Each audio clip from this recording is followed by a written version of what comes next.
This is a Daughter Podcast where dads come to talk, think, and thrive with your hosts, Oscar and Blandon. Our mission is to cultivate a community of strong, mindful, and present fathers. We want to curate honest conversations with all men, but especially those who have the honor of raising daughters. Hey everyone, welcome back to the Daughter Podcast. Oscar here with Blandon on the other side in Houston. What's up, man? Man, I'm doing excellent. But I do see that we're kind of twinning right now. Listen, I think I said one of us is gonna have to change. And what I meant was you've got to go change. but no. I came to work first today, sir. So you need to go. The dagger, I couldn't do it. I like the shirt too. It looks like we are becoming of the same mind. We're on the same wavelength, so to speak. That's actual science though, right? Like that's what they mean. When you begin to, so I think since even before we started the podcast, we've virtually talked every day. We've been talking every single day. And so they say constant communication actually puts you on the same mental like you begin to think about topics and your day and what you're eating. And if you're in constant communication with someone, that's why they say people who are married and they communicate often, they have a richer relationship. And you can tell the people in relationships who don't really communicate because they begin to drift. So listen, I have not caught myself putting on my wife's bras, so I don't know what you're talking about. All right. Sounds like I got to go change real quick. But are you saying you and your wife have never finished each other's sentence? Well, mostly just she talks more eloquently, so that's probably why that happens. Okay. She's like, what he meant to say was. Yeah, that's usually my wife. She makes sure that I don't put my foot in my mouth. Yeah. Okay. Well, good choice today on the shirt, sir. Good choice. Hey, it's a good color for you. Yeah. I was talking to myself. I can see my Anyway, we have been going through the weeks now, but really this week. And we're talking off the recording, and we're talking about just the day-to-day. Yeah. And fathers out there are going through the day-to-day as well. Yes, they are. Although, depending on the area that you're in, you may have a little more time left for summer vacation, some others not. I believe you and I, in our area, are getting close to getting back to school. Yes, we are. So getting the kids back to school routines and earlier bedtimes, which for my girls is going to be hard. It's going to be crazy. Earlier wake ups, breakfast, all the mentality things. What's funny is as you know, it'll be fine like the first 2 days because the excitement's there. Exactly. Right. They won't be able to sleep, but they'll probably wake up before you. Right. But then it'll drag after that. So we're working on getting back to school. What's the Thomas household looking like right now in preparation for back to school? So back to school is looking all right. They have the meet the teacher, find their classrooms. So they do that this week, and then they return back to school next week. We've gotten all their uniforms for them. We've gotten the shoes and all the other accessories to go along. So we're good. The school provides the supplies. So that's great. That's wonderful. So yeah, we just need to get back on the routine. What I was going to ask you was, I don't remember going back to school this soon. When I was in school, I remember going back to school in September, like after Labor Day. Yeah. Like I never went to school in August, I don't think, until I went to college. And then that was like early. Like that was like an early kind of orientation, getting myself together. Yeah. But through my whole 12 years, I remember going to school in September, getting out at the end of May, and having June, July, and August all the way off. But when do the girls get out? Because they probably got out early May. Mid-May. Mid-May? Yeah. Yeah, you're right. We kind of joked about this, right? Each day in school means money that comes in to the school. So just saying, Not a conspiracy theorist, but I'm pretty sure our kids are a business. Just saying. Yeah, they are. They are part of a business. Yeah, for sure. But you're right. I don't remember much, but I don't remember getting to school that late. Yeah. Excuse me, that early. It was normally early September, maybe late August. But yeah, I can't recall that far back. Yeah. So what about your girls? What are you guys fully prepared? Do they still have like the list of supplies that they used to have and they give you and you have to bring them all? And what's that like? Yes, so they have the list. We are not fully prepared. Okay. The list is interesting though, because I'm actually looking at some of the stuff right now. Yeah. They have tissue paper, like tissue, like nose tissue. Yeah. Kleenex. Yeah. They have toilet paper. Oh, really? That's interesting. It's like, do you have to carry it in your backpack? Is this your personal toilet paper? Paper napkins. Okay. Obviously, the pens and pencils and all these things. Now, I grew up low income, so it's very possible that those things were provided for us, particularly for that. I don't remember any of this crap having to be bought. Like, it's a legit checklist. They've got to go out, and the school will provide. Early on in summer, they said, "Hey, we'll provide all these things for you, but you got to pay this premium price." And we're like, "Nah, we're good. We'll do it ourselves." It came out pretty close to that same price. So this whole back to school business, we're missing out. We gotta get in that somewhere. Yeah. And do you also, so what I'm seeing now on social media is the trend of like the teachers, they even have wish lists. They have an Amazon wish list that they put out and they're like, hey, if you want to donate. So I'm like, okay, so then it's two lists. I guess I'm kind of confused because my girls don't go to a school that the teachers have a wish list and then they have school supplies. School supplies are provided. The only thing that we had to get them, which was, because they have uniforms and it tells them what to wear and the shoes, right? But they had to pick out the backpacks, and so picking out these backpacks was an arduous task. I'm not even trying to even over exaggerate with this, because they want to be so different, but they want to be the same as well, right? So the girls have two completely different backpacks. We went down the backpack aisle. We looked at different backpacks and we're like, do you want this to match? And they want to match their water cup with this and then their lunch box bag, bento box. So that was kind of arduous. Do you guys have the same thing because you don't have uniforms, right? No, our schools have uniforms. Oh, they have uniforms. Okay. All right. Relatively strict uniforms, actually. It's not a set uniform like an academy, but it is like, pants could be of this color and cannot be, don't quote me on this, I may be wrong, but say something like can be denim or must be this. And there's a whole, this whole area has the area and shops know that. So, hey, we sell school uniforms and whatnot. Like the skirts for the girls are specific and it's an attempt to kind of control that. Right. I don't necessarily disagree with that. It makes it easier. It makes it a lot easier. Yeah. Right? It makes it easier because you don't have to worry about some of those things. The backpacks, I think they can have whatever backpack they want. Yeah, whatever backpack. So that's not an issue. What reminded me, though, real quick, on the teachers with their preferences and their Amazon wish list, it feels like that commercial where everything you do has a tip. Oh, yeah. Right? You're flipping the phone around. They're flipping every time. You ask for directions and it's like, oh, yeah, here. And then they flip the phone over and that's what it feels like. However, I will say this is just Oscar's feeling of teachers. They're saints. I could not do it. No, yeah. To be in a room full of the kids that I meet, I would go to jail. I'm pretty sure. Like we need them. So I'm not saying that they don't. You're a teacher, though. You were in your career. You're a teacher. No, instructor. Fair. You're an instructor. Fair. And then you deal with pilots. Slightly different. They're kind of kids themselves. I was not the best kid in school.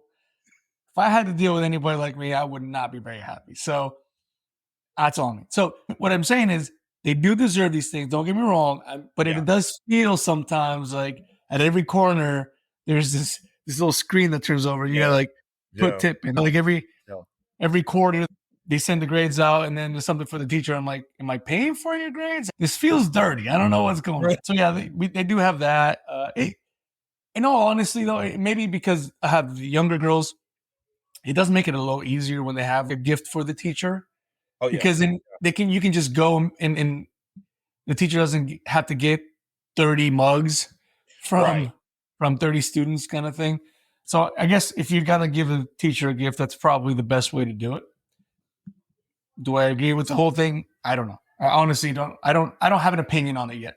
Well, I'm a gift giver, so I like having a wish list from people. But I think so. They have a wish list for supplies for the teacher, but then I kind of understand that, but then I'm confused about the list for the kids' school supplies. Yes. But what you're talking about is if a teacher gives a gift wish list out, I'm all about that. I'm all in. Like for the first day of school for the girls, I would go and we would order these special cookies with the teacher's name on it, give them to the teacher. Yeah. When the teacher has a birthday, we like to give the teacher the birthday gift, and for Christmas, and then for Teacher Appreciation Week, because they are saints and they do a great job and they're educating the next generation. Right. And our girls really look up to them. So they are also other role models, because the longest time with my oldest, at her school, they have to tuck in their shirts into their skirts and all of this. And sometimes I'm like, baby, you don't have to tuck in that shirt at home. Or you're going out, like, untuck that. And she was like, oh no, Miss So-and-so said I always need to be neat and tuck in my shirt. So, they give them good advice on how to present themselves and how to have order and this, that, and the other. So yeah, I'm all in about buying the teachers gifts. No, I'm with you, but you're right. The additional list of supplies. Yeah. We already spent the money on supplies. Yeah. But again, I got to just throw it out there. Are those supplies for the kids that just don't have the money to do that, right? I mean, it's very possible my parents bought stuff and I just didn't know. But I'm pretty sure it was more of we bought the bare minimum and the school provided what we needed. So it could be that. So I don't want to throw rocks anywhere, but it does make you question, because you're like, I just bought this whole box full of stuff. Yeah. Like, what else do we need? Like, yeah. Is the school getting any money from the state? What's going on? Anyway, the other thing, though, that we're working on this week is back to school. So aside from the school stuff, we luckily prepared that, but we got into the fashion, right? Oh, well, I want shoes. So for our schools, they don't have to wear specific shoes. They just have to wear closed shoes. And now, last year, they just changed it to where they couldn't wear Crocs, but now they can wear Crocs as long as they wear socks, and all these different nuances that I can't keep up with. Right. But yeah, just going to the store. And that I do remember, I didn't get it too much, but that feeling of having something new as you go into the school year, I get that. I don't get, though, trying to go find the most expensive thing, because then we have conversations around the Pena household about what that's costing. We're blessed and I can go buy shoes. Yes, you can. But it's the concept of saying, well, wait a minute, why not these shoes? Because they're cheaper, or because they don't have this one brand on them? What's going on? So that's the discussion that we normally have, is what are we buying these shoes for? Right. Right. Like I told you before, my oldest, like, I haven't seen you running, so why are you wanting these real expensive running shoes? It doesn't pass the sniff test, the common sense test. Right. And see, I'm not there yet, but I can see how that will ramp up soon. Like I said, even the backpack situation, because that is the one thing that can demonstrate their own unique style. So individualizing, it individualizes them amongst all of the other uniforms, like their backpacks. And so that's what they both were really intent on getting. And when they first started school, we would just buy them a backpack. But now they are very specific. They want to pick out the backpack. They want to pick out the lunch kit. They want to pick out the water bottle, because I think it's like you said, it's the only individual things that they have at that time. Oh, and they're also like, well, so and so had this one backpack, and then now that's stuck. I'm gonna go buy this thing that someone else had.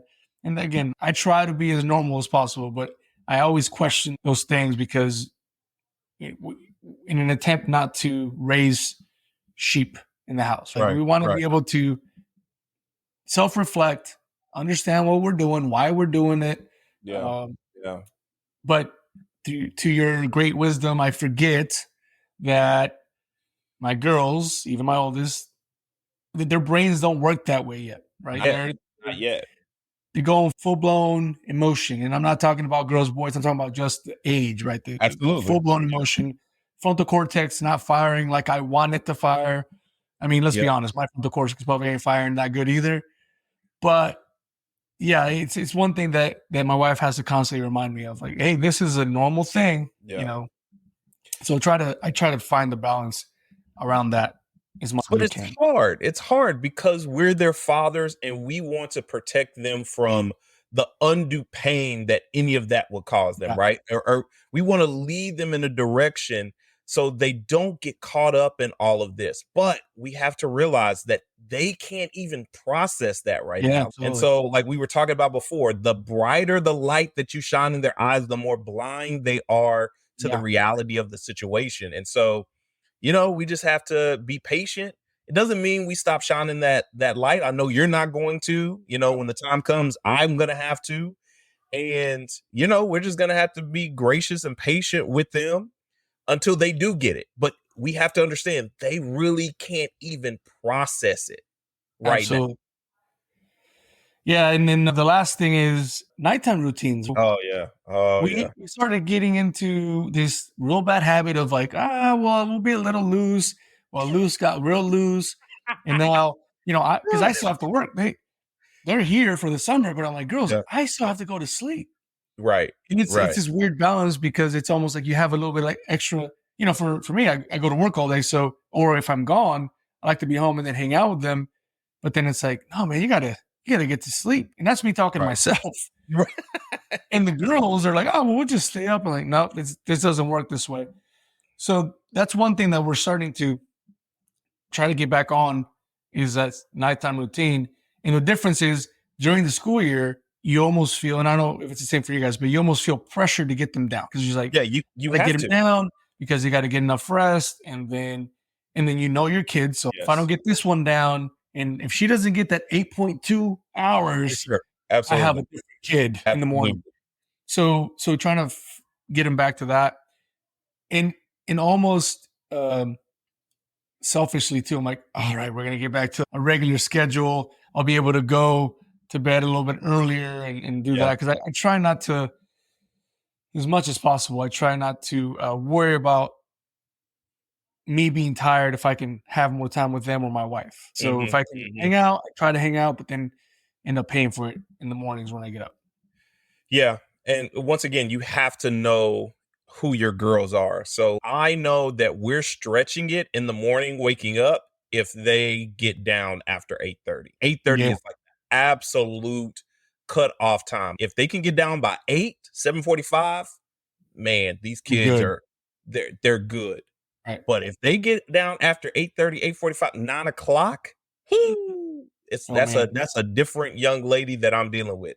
And my oldest is the early riser, but she during school, that's difficult early rising. My youngest, she'll sleep as long as we let her sleep, right? She's good that way. But when she wakes up, she'll get up. But you almost feel bad because they're sleeping so peacefully. But yeah, this going to bed earlier, waking up earlier, school is starting earlier, and then you don't want them to be sleepy in school. You don't want the teacher to say, hey, you know, she was tired today. And it's like, great, because she didn't. Just find something funny to say, and then they won't tell you anything anymore. Just be like, oh, yeah, they work in my lab at night. Sorry. Just teacher would be like, oh, okay. Oh, okay. Either leave you alone or call child services. You gotta weigh those. You gotta weigh those options. Weigh that option. What do you want to deal with, right? For me, it depends. If I'm gonna be gone for work, I might throw that grenade in there and then leave. My wife's like, "Did you tell the teacher this?" No, absolutely Right. not. Right.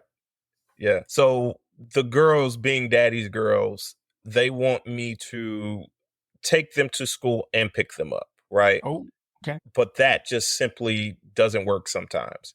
So a lot of the times my wife will, if I'm traveling, she'll have to, pick them up and take them to school. My strategy is kind of like a handoff. If I'm home, I'll do one or the other. Typically, I like a pickup better because it gives us time. They've already had the day. We can talk about the day. We can run it down. They can decompress. And then if I pick them up, I can get a head start on getting them down. Yeah.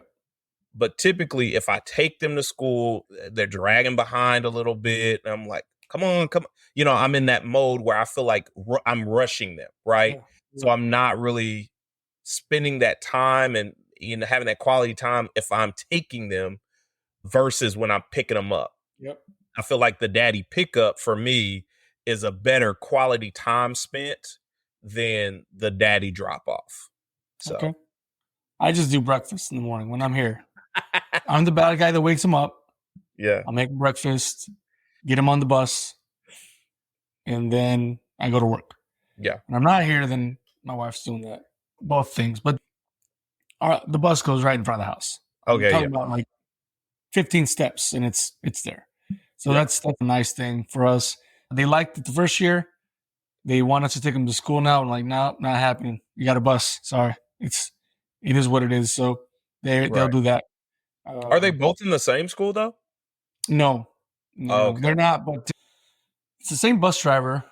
It's just for the district here, for the school system, but it's different times. So they don't go in the same bus. So my oldest will go first, and then my youngest will then get picked up later. Okay. On a different schedule, but they go to different schools.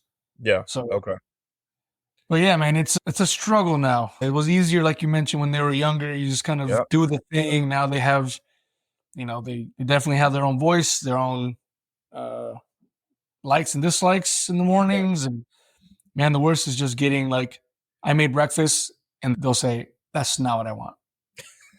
Well, I can either be the bad guy, be like, "That's what you're eating because you woke up late," or I'll try to adjust fire as soon as possible, but it doesn't always work. So, and so then what about school lunch? So we over here, we either pack a lunch or we pay for the lunch in advance at the school.